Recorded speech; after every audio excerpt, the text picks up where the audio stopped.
Democratic Socialist might bring to the table in New York. Has that happened yet? Well, no, I don't think it's happened. And the main reason is because it's New York. You know, this is the greatest city in the world. I'm sure that's going to alienate a lot of people. I say that as somebody who grew up outside of Chicago, and I love the Midwest. But New York is a unique place, and there are a few cities around the world that are unique places. So people who leave New York and have been in New York for the things that make New York magical, particularly I think those at the highest end of the income ladder, I don't think they're just going to up and leave that easily. And I think Mamdani has a number of things challenging him on that front. He is trying to balance a budget. The New York City budget's about $120 billion. He is trying to address very obvious needs that New Yorkers of many income levels are struggling with around affordability, housing costs, healthcare costs, transportation costs, food costs, and the like. He's got to figure out how to make that math work. If the way they want to resolve it, however, is taxes on individuals, I think we have to have a reckoning. And this isn't just at the New York City level. This exists at the federal level, and it exists in most countries. The lion's share of the revenue for city budget comes from taxes on individuals. In New York City, it's about 30% of the annual revenue haul, whereas taxes on businesses are about 5%. Now, there's a very robust argument to be had about what that balance should look like and what the best way to go forward with that is. But I'm not sure that he's even going to be able to address some of the budget gaps he's facing with a wealth tax alone or a tax on the highest income New Yorkers. But New Yorkers are already heavily taxed. Well, you help us set the baseline, Tim, and I'm glad that you're going to stay with us so we can compare notes after this important conversation here. As we turn now, at an important moment for the city of New York, to Bloomberg's Myles Miller, who is with the mayor right now at City Hall. Myles? Joe, good evening. Yeah, here in the Blue Room in City Hall with Mayor Mamdani. Mayor, thank you for joining us. Absolutely. Thank you for coming. You know, we're going to talk a lot about Wall Street, talk about the budget, but first, get to a headline from the New York Post that says that the NYPD and sanitation were ordered to clear out some homeless encampments weeks before the cold. And of course, during that cold snap, we lost 10 New Yorkers. Can you just talk about anything you may know about that?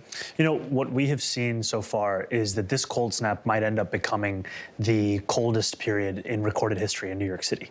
And it is a code blue here in New York City, which means that every time a New Yorker calls 311, we reroute that to 911. We're looking to bring everyone inside. And I'm proud of city workers that have connected about more than 600 homeless New Yorkers into shelter, safe havens, things of that nature, but the work continues. They're doing incredible work 24/7 getting out there, and that's the key, because right now it is far too cold to have anyone be outside. You worried about not clearing encampments, or what's the approach you want to take to that? I think the approach is that we are looking to make the outreach to each and every person to let them know that there's a safe haven, there's a shelter, there's a warming bus, there's a warming center at a hospital, all of these different options. And if we deem them to be a danger to themselves or to others, then we do also bring them in. Yesterday, you presented a bleak outlook for the city's budget with a $12 billion deficit, the same week that Wall Street's reporting really strong bonuses. Walk me through that math. How does Wall Street actually help, and where's the rest coming from? So Wall Street's announcement is something that is very encouraging and frankly will be helpful in dealing with a $12 billion fiscal deficit. The reason that I can't point to Wall Street and say that the deficit will be taken care of is simply the sheer scale of this deficit. We're talking about something that is larger, frankly, than what the city even faced during the Great Recession. And that's why it's going to require an all-of-the-above approach. That's why we welcome this news. We also think the city's relationship with the state has to change. You know, the city sends about 54.5%. It makes up the gross revenue of the state, only receives 40.5% in return. And we also think that the city's relationship with its wealthiest residents, most profitable corporations, also has to change so that we can bring the city back to firm financial footing. You know, as the mayor, I am legally required to balance the budget of this fiscal year and the next. That is something we are fully going to do. In order to do so, we have to deal with these structural problems. You spoke about Eric Adams and Governor Andrew Cuomo, former Governor Andrew Cuomo, Where does the city council lay blame? State legislature?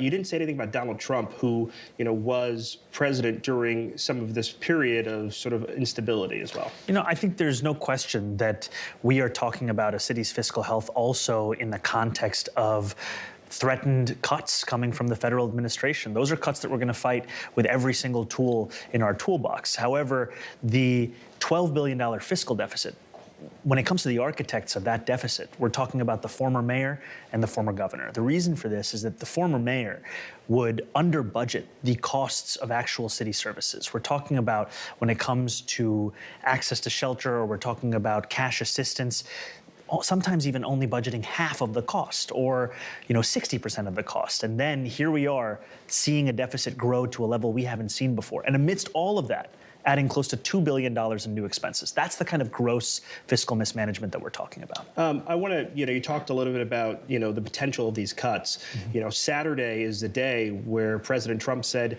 sanctuary cities who don't change their policies could see cuts. Federal aid is about $8 to $10 billion annually for the city. What kind of conversations have you been having either with Washington, the White House, or here at City Hall about what the potential of those cuts could be come Saturday? Well, I think we make very clear that our laws and our values are not bargaining chips.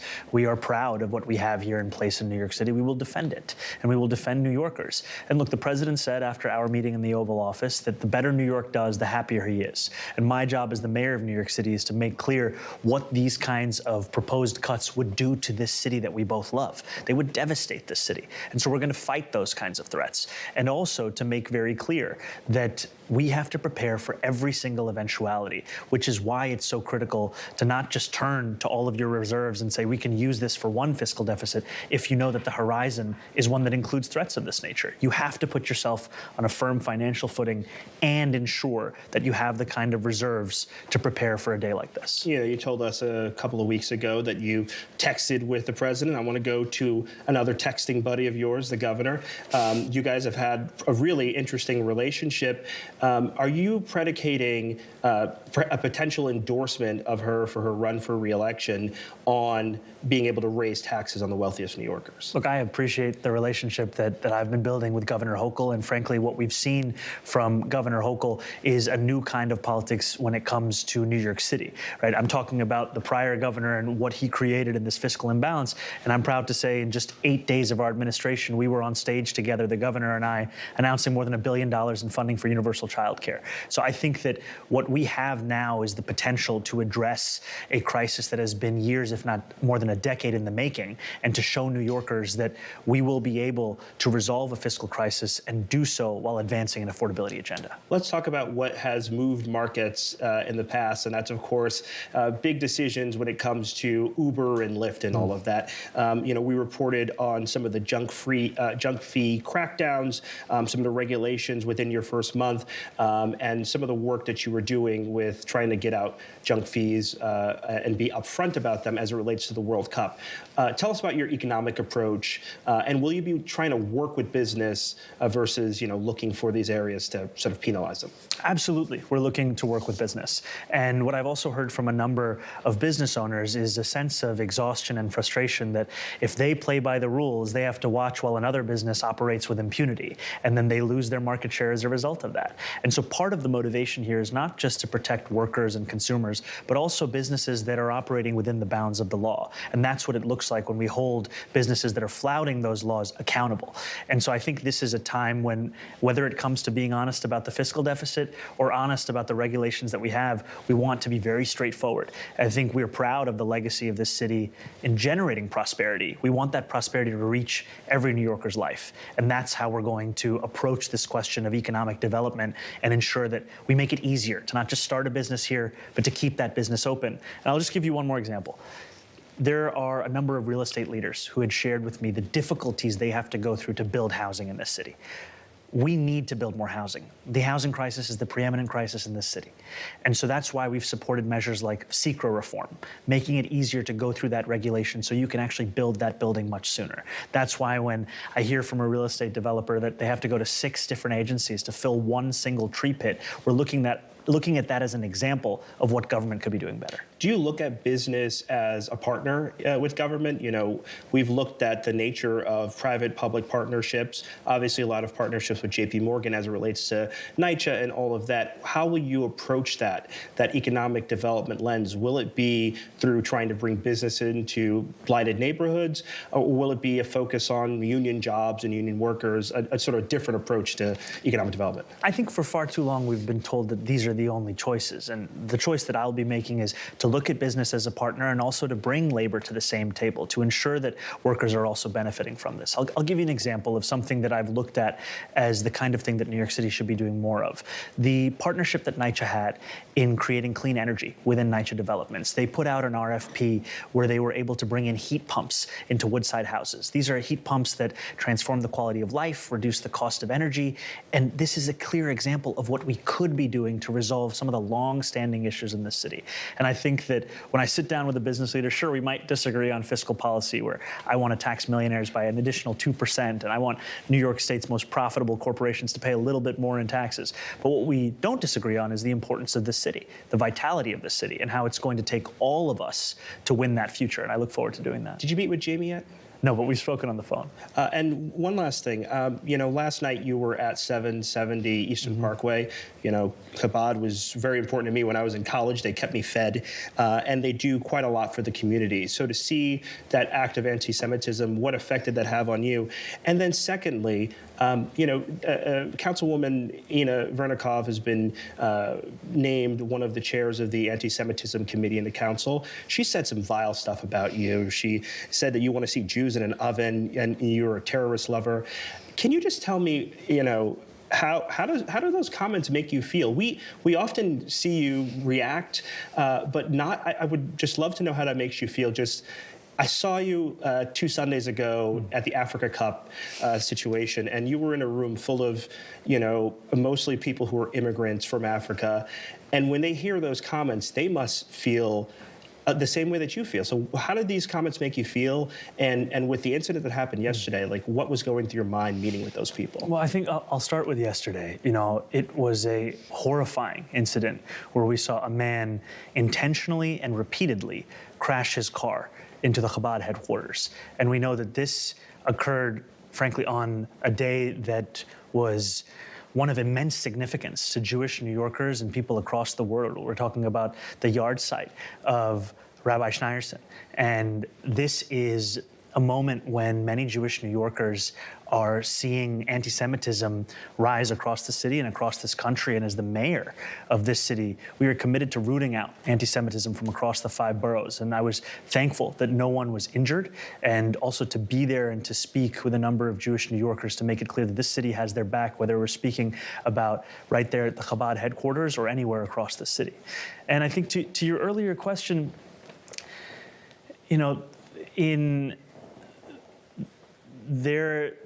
must weigh on you. You're the first Muslim mayor of this city, which is largely becoming majority minority. I think it's the difficulty of this is that I know that there are so many in this city who have to deal with similar kinds of smears. And it is all too easy to allow that to color the way that you approach any one issue.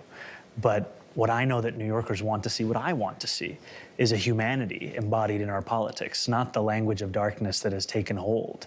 And what that humanity requires is to look at each and every New Yorker and say that they are equally deserving of safety, of joy, of belonging in a city that is theirs. And I can tell you, as someone who came to the city at the age of 7, who got my citizenship in the city, who grew up in this city, that we will not engage in a debate of who belongs here any longer. We will instead engage in the act of delivering for each and every person who calls it home. Mr. Mayor, thank you so much for taking the time. Thank you. Joe, I'll send it back to you. Bloomberg's Myles Miller and New York City Mayor Zohran Mamdani. Myles, thank you so much for a fascinating conversation. As we get back with Bloomberg Opinion's senior executive editor, Tim O'Brien. Really remarkable, Tim, to hear the mayor refer to what he called to gross fiscal mismanagement, accusing the Eric Adams administration of under-budgeting costs for programs, intentionally creating this massive deficit that he's trying to get his arms around. How many friends is the mayor going to make with this effort? Well, I mean, does anyone make friends when you have to make the math add up? And some people are going to be deprived of services. Other people are going to be taxed more heavily to fill the gap. Right now, we're relying on Mayor Mamdani's administration's assertion that the $13 billion gap was left by Eric Adams. Let's presume it was. Let's also think about that in the context of Mamdani saying that he is legally required to balance a budget. It would seem that some of the gimmickry, if it did happen in the Adams administration, was, at best sleight of hand, possibly deeply irresponsible, and I'll leave it there. But basically, they underfunded services, education, and a lot of other things that average New Yorkers rely on. And now he's required to make up for that shortfall, in addition to having very ambitious goals for more affordable housing, free buses, and some of the other things that he campaigned on. Yeah. Tim, thanks for being part of the program, as always, this evening. Bloomberg Opinion Senior Executive Editor Tim O'Brien helping us with some context around that conversation. This is Balance of Power on Bloomberg TV and radio. We're now less than 30 hours away from a partial government shutdown after a procedural vote in the Senate today ended like this. On this vote, the yeas are 45, the nays are 55. 3/5 of the Senate duly chosen and sworn, not having voted in the affirmative. The motion is not agreed to. That was the sound of a cloture vote on a series of funding bills failing after Democrats refused to allow the bills to move ahead with DHS funding included, remembering, of course, the impact of what happened over the weekend in Minneapolis. Democratic senators demanding DHS funding be stripped out of that funding bill, calling for ICE reforms to be included in the language of the bill. But will they shut down the government over it is the question. Joining us now with his reaction, live from Capitol Hill, Republican Senator Ted Budd of North Carolina, who was a no vote on that cloture motion just a few hours ago. He serves on both the Senate Armed Services Committee, Senate Commerce Committee. And Senator, I want to thank you for being so patient and waiting for our conversation. It's good to see you. You were a no today. Does that mean that you have hope for a deal? The president is acknowledging progress in talks with Democrats about some new restrictions that would be codified in legislative form to keep this moving forward. I do. What we're going to hear now is we're going to see a 6-bill package, which ultimately failed a few hours ago, is going to move to a 5-bill package. That should pass in the next several days. And then a continuing resolution for the Department of Homeland Security portion. That should give us several weeks to work on that. I think Tom Homan's doing a great job in Minneapolis. Even though he's only hours into the role, there's great hope for that. And I think that gives all of us hope that there's going to be some very productive negotiations to get that through. But I will say this, shutting down DHS, as a lot of Democrats have talked about, it hurts the Coast Guard, it hurts TSA, it doesn't get at the DHS funding, which is ultimately what their concern is. I mean, that was in the Working Families Tax Cut Act of July 4th last year, and that's going to fund that for years to come. Well, what brought you to a no then today? Was it because you are optimistic about a deal taking place? Why not put these in motion and then follow up with legislation to add those restrictions later?